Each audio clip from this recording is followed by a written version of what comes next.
With the Royal Rumble coming up in less than a week's time, or pretty much a week's time, WWE released 25 surprise Royal Rumble entrants in a WWE Top 10 special edition. Now, the Royal Rumble has been hitting our TV screens for a number of years, 3.5 decades to be exact, something around that region. I think it's 37 years actually. So that's quite an incredible thing. So we've got 25 surprise Royal Rumble entrants to do it. But when WWE releases lists like this, they're incredibly woke, and there's a lot of recency bias in there as well. That went with the top 25 greatest SmackDown moments. Some moments in there that no one is going to remember, but they were in there. But let's see if we remember these surprise Royal Rumble entrants. Coming in at 25th place is Booker T in 2011, and like a return like Booker T like this here, it was good. Is it in the top 25? It could be, but the problem with this list is more as you get to like the top 10 and you see ones that should be at the higher end of the top 10 not be. But let's see, because if you look at like the early Royal Rumbles, I mean, pretty much every Royal Rumble up until like what? I mean, every Royal Rumble up until like 2008 was Cena. Like, where's like the big massive returns in those Rumbles? I mean, Undertaker had one in 2003 and '07, but I believe he was it was a return in '07. But back in the day, there wasn't really there was returns in Rumbles, but obviously in like, recent years they've just like whip it like the legends every year and hope for something. In terms of actual story returns, like a Cena, you don't really get many of them. Like Edge in 2020, and there's been a lot of outrage about this. But Booker T, fair play. Um, Look at these options though, right? So Booker T, I'm not going to complain too much. MVP in 2020, it was good seeing him. It had been, probably like 8, 9 years since we'd seen MVP in WWE, so I'm actually not too bothered about him being on this list. 2012, Michael Cole. I get it. It surprises. It's not sounding like the greatest top 10, 25 surprise entrance, but come on. Michael Cole, I mean, he just stood up from the announce table, got in the ring, Karma came out, and his arse collapsed. We're supposed to pretend that's great. Bob Backlund is in 22nd place from the year 2000. That good, I can barely remember it. I mean, the 2000 Rumble was a bad Rumble, man. There was, I mean, considering it was the Attitude Era, Austin's out injured, Mick Foley and Triple H are in the main event.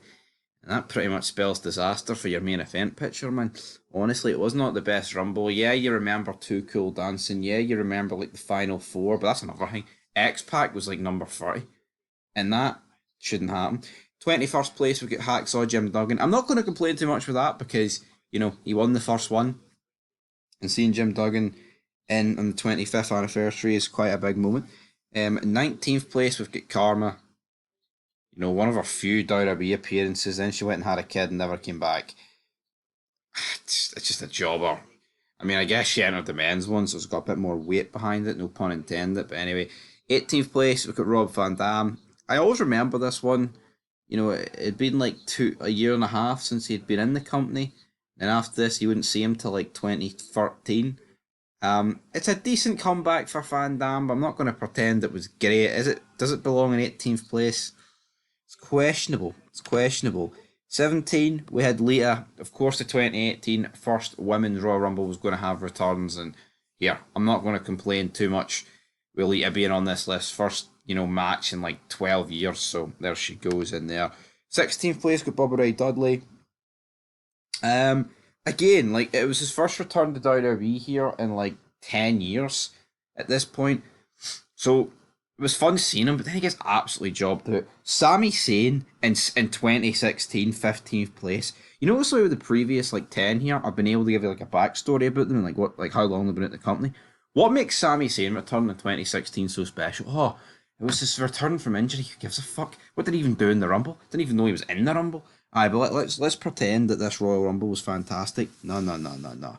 Not going to happen. There's only like one return or two returns in that Rumble that were actually good. You Triple H, and I mean, obviously AJ Styles wasn't a return, it was a debut. But anyway, 14th place, what are we going to see here?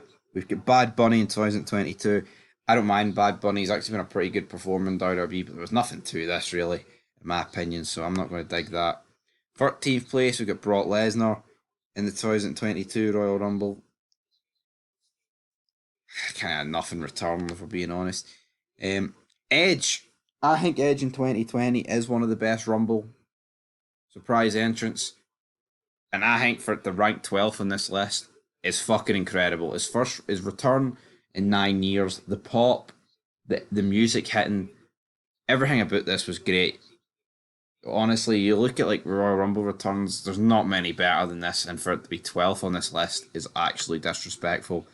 Like 11th place, Michelle McCool. Who cares? No one cares about Michelle. Who came up with this list and went, "I Michelle McCool return"? That was better than Edge. That is ridiculous. 10th place with Jerry the King Lawler in 1997. Honestly, don't even remember. And I love Jerry Lawler. I love the King, but this, honestly, to put it above Edge is ridiculous. Ninth place with Nia Jax. Oh, whoop de doo. She had an RKO for Randy Orton.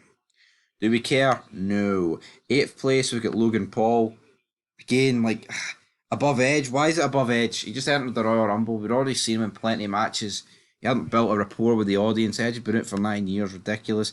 Trish Stratus in seventh place. Again, not going to complain too much with this because, like Lita, it had been a long time since we'd seen her wrestle. Sixth place, Rey Mysterio. His return to WWE in like 4 years. Didn't mind this one. I can see why they've put it on the list, but to be sixth place is incredibly high. Fifth place, Triple H in 2016. It was a bit obvious he was coming back, but here, again, can't complain with being on this list.